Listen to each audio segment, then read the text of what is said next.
warahmatullahi wabarakatuh. Para rawuh sedaya, utaminipun para sesepuh, bapak-bapak, ibu-ibu, saha para tamu ingkang kinurmatan.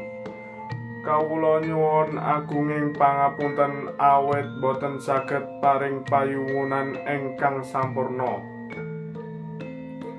Mugi kita tansah ngaturaken puji syukur dumateng Gusti Allah Subhanahu wa Ta'ala ingkang sampun maringi sih kawulejengan saha kesehatan. Satemah kita saged kempal bebarengan wonten ing griya punika.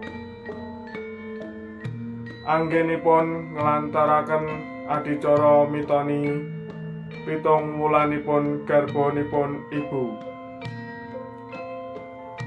Mugi-mugi jabang bayi ingkang wonten ing rahim tansah pinaringan kawilujengan sehat sampurna saha dados anak ingkang soleh lan soleha, migunani tumraping agama bangsa lan tiyang sepahipun.